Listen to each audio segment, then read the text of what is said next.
வாங்குங்க வீட்டில் நம்ம டெய்லி பால் காய்ச்சும் போது வர்ற பாலாடைகளை சேர்த்து வச்சு பட்டர் மில்க் வெண்ணெய் நெய் வந்து எப்படி ஈஸியாக சுலபமாக சின்ன சின்ன டிப்ஸை ஃபாலோ பண்ணி பண்ணலான்னு பார்க்கலாங்க. வீடியோ பிடிச்சிருந்தா ஃபேஸ்புக்லையும் இன்ஸ்டாலையும் ரவீனா சமையலை ஃபாலோ பண்ணுங்க. இதில் வர்ற டிப்ஸ் எல்லாத்தையும் ஃபாலோ பண்ணிங்கனாவே வீட்டில் நம்மளாவே நெய் வந்து ரெடி பண்ணி சமைச்சு சாப்பிட்டோம் அப்படிங்கிற மன திருப்தி இருக்கும். சென்னையில் எங்கள் ஏரியாவில் வந்து பசும்பால் வந்து கிடைக்கிறது வந்து ரொம்ப கஷ்டம். அப்படி கிடைச்சாலும் ஆடை உழுகிற அளவுக்கு வந்து பசும்பால் வந்து யாரும் தர்றது கிடையாது. அதனால நான் ஆவின்ல ஆரஞ்சு கலர் பாக்கெட் தான் எப்பவுமே வாங்குவேன். மற்ற கலர் பாக்கெட்டை விட இதில் வந்து கொழுப்பு வந்து அதிகமாகவே இருக்கும் நமக்கு. அதனால நல்ல ஆடை கிடைக்கும். இப்போ நம்ம அடுப்பில் வச்சு நம்ம எப்பவுமே பால் காய்ச்ச ஆரம்பிப்போம்ல, அதே மாதிரி காய்ச்ச ஆரம்பிக்க வேண்டியதான். கொஞ்சம் நல்லா மீடியம் ஃப்ளேமில் வச்சே வந்து காய்ச்சினீங்க அப்படின்னா சீக்கிரமாகவே வந்து ஆடை விழ ஆரம்பிச்சிரும்.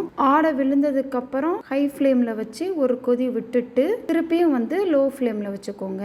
2 தடவை நமக்கு நல்லா ஆடை வந்து ஃபார்ம் ஆகி வந்துடும். நீங்க பசும்பால் எடுத்துக்கிட்டீங்கனாலும் இதே மாதிரி தான் பண்ணணும். இப்போ மேலே பாருங்க நமக்கு பாலாடை சூப்பராக ஃபார்ம் ஆகி வந்துருச்சு. இப்போ ஸ்டவ் ஆஃப் பண்ணிட்டு கொஞ்ச நேரம் ஆற விட்டுக்கலாம். பாருங்க பால் ஆறுனதுக்கு அப்புறம் ஒரு ஸ்பூனை வச்சே வந்து ஆடையை வந்து எடுத்துக்கலாம். நீங்க இதுக்கு பதிலாக கொஞ்ச நேரம் பால் ஆறுனதுக்கு அப்புறம் ஃப்ரிட்ஜில் வச்சு ஆடை எடுத்தாலும் உங்களுக்கு நிறைய ஆடை வந்து கிடைக்கும். இப்போ இதே மாதிரி டெய்லி நம்ம பால் காய்ச்சறத எடுத்து வச்சு ஒரு 30லேருந்து 45 நாள் நம்ம பார்த்தோம்னாவே நமக்கு இந்த அளவுக்கு பாலாடை கிடைச்சிரும். நம்ம வெண்ணெய் எல்லாம் எடுக்கிறதுக்கு முன்னாடி பாலாடையை வந்து கொஞ்ச நேரம் வெளியே எடுத்து வச்சுக்கோங்க. அதே மாதிரி நமக்கு ஐஸ் வாட்டரும் தேவைப்படும், ஐஸ் கியூபும் தேவைப்படும். அதனால இந்த ரெண்டையும் ரெடி பண்ணி வச்சுட்டு பட்டர் செய்ய வந்து ஸ்டார்ட் பண்ணிக்கோங்க. பாருங்க இந்த பாலாடை வந்து முங்குற அளவுக்கு வந்து ஐஸ் வாட்டர் வந்து ஊற்றிக்கலாம். இப்போ மிக்சியில் போட்டு நம்ம வந்து நல்லா வந்து அரைய விட வேண்டியது தான். சில டைம் வந்து ஐஸ் வாட்டர் ஊற்றியே வந்து நம்ம இந்த மாதிரி அரைச்சோம்னாவே நமக்கு வந்து நல்ல வெண்ணெய் வந்து மேலே திரண்டு வந்துடும். அப்படி திரண்டு வரலைன்னா பயப்படாதீங்க.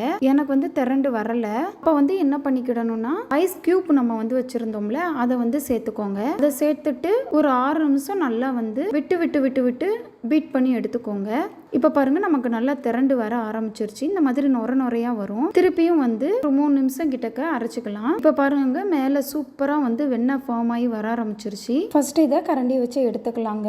அப்புறம் கரண்டிட்ட வராம சைடெல்லாம் வந்து ஒட்டிக்கிட்டு இருக்கும். அதை கையை வச்சே வந்து கீழே வச்சு எடுத்துக்கலாம். நம்ம மிக்சியை ஆஃப் பண்ணிட்டு வெண்ணெய் திரண்டு வந்துருச்சான்னு நம்ம செக் பண்ணி பார்க்குறோம்ல, அப்படி உடனே பார்க்கும்போது நமக்கு திரண்டு வராத மாதிரி இருக்கும். ஆனால் ஒரு 2 செகண்ட் கழிச்சு டக்குன்னு பார்த்தீங்கன்னாவே நல்லா திரண்டு வந்திருக்கும். பாருங்க நமக்கு எவ்வளவு கிடைச்சிருக்குன்னு.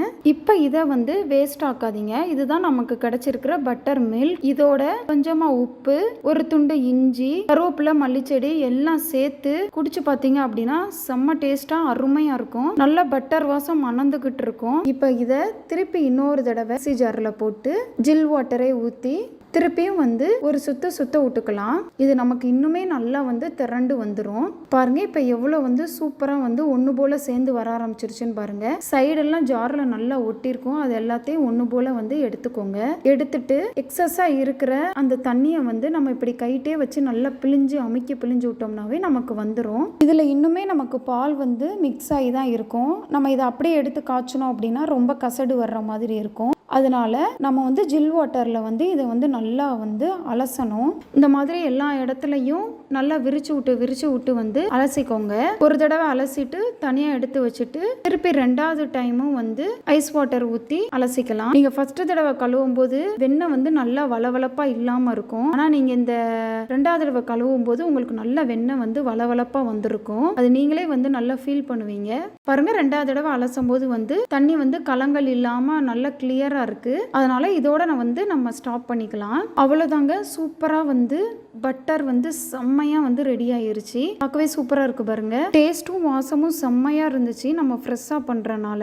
இப்போ இதை வடச்சட்டி காயவும் இந்த பட்டரை சேர்த்துக்கலாம். இல்ல நீங்க வீட்டுக்கு யூஸ் பண்றதுக்கு உங்களுக்கு பட்டர் தேவைப்பட்டுச்சுனாலும் கொஞ்சம் இதுல இருந்து எடுத்துக்கோங்க. பாருங்க சூப்பரா வந்து கிரீமியா இருக்கு பாருங்க. பட்டர் நல்லா உருக ஆரம்பிச்ச உடனே உங்களுக்கு வெள்ளையா வந்து நுரை வர ஆரம்பிக்கும். ஒரு 5லேருந்து 7 நிமிஷத்துக்குள்ளக்கையே உங்களுக்கு அந்த மேல இருக்கிற அந்த நுரை எல்லாம், அதாவது அதுவும் மீதி எக்ஸஸா இருந்த பால் தான், அதெல்லாம் திரண்டு வர ஆரம்பிச்சிரும். பாருங்கள் திரளா வந்திருக்கு. இதெல்லாம் நமக்கு நல்லா கம்ப்ளீட்டா வந்து பட்டர்ல இருந்து பிரிஞ்சு வந்தா தான் நெய் வந்து கிடைக்கும். பாருங்க நமக்கு நல்லா வந்து பிரிஞ்சு வர ஆரம்பிச்சிருச்சு. பாருங்க சூப்பரா கம்ப்ளீட்டா வந்து ஒயிட்டே இல்லாம பிரிஞ்சு வரவும் வாசத்துக்கு முருங்கைக்கீரை போட்டுக்கலாம். போட்ட உடனே ஒரு 2 நிமிஷத்துலேயே வந்து நல்லா முருங்கைக்கீரை பொரிஞ்சு நமக்கு நெய்யோட கலரும் நல்லா ப்ரௌன் கலர்ல வர ஆரம்பிச்சிரும். இப்போ நீங்கள் வந்து ஸ்டவ் ஆஃப் பண்ணிக்கலாம். கொஞ்ச நேரம் நம்ம நல்லா வந்து ஆற விட்டுக்கலாம். இப்போ நீங்கள் பார்த்தீங்கன்னா அந்த மேலே நம்ம காய்ச்சும் போது வெள்ளை வெள்ளையாக நுரையாக வந்துச்சுல, அதெல்லாம் கீழே வந்து கசடு மாதிரி வந்து படிஞ்சிரும். நெய் வந்து மேலே இருக்கும் பாருங்க, நெய் மேலே இருக்கு, கசடு வந்து கீழே இருக்கு.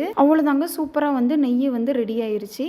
இதை ஒரு ஃபில்டரை வச்சு ஃபில்டர் பண்ணி வச்சுக்கிட வேண்டியது தான். இந்த மேலே இருக்கிற அந்த கசடை வந்து வேஸ்ட் ஆக்கிடாதீங்க, சாப்பிட்டுடலாம். அதில் இருக்கிற முருங்கை இலையை மட்டும் சாப்பிட்டு பாருங்க, அவ்வளோ டேஸ்ட்டாக இருக்கும். எல்லாத்தையும் சேர்த்து சாப்பிடும்போது அப்படியே பட்டர் பிஸ்கட் சாப்பிட்ட மாதிரி இருந்துச்சு, செம்ம டேஸ்ட்டாக இருந்துச்சு. அவ்வளோதாங்க, ஒரு மாதம் வந்து நம்ம சேர்ற பாலாடையை சேர்த்து வச்சு ஒரு 150 ml போல நெய் வந்து நம்ம ரெடி பண்ணிட்டோம். நம்ம வீட்டில் டெய்லி யூஸுக்கு வந்து இந்த நெய் அளவு பத்தலைனாலும் சின்ன பிள்ளைங்க இருக்கிற வீட்டில் அவங்களுக்கு மட்டுமாவது இந்த சுத்தமான நெய்யை வந்து கொடுக்கலாம். லைக் பண்ணுங்க, கமெண்ட் பண்ணுங்க, ஷேர் பண்ணுங்க, சேனலை சப்ஸ்கிரைப் பண்ணுங்க. Okay, tata, by.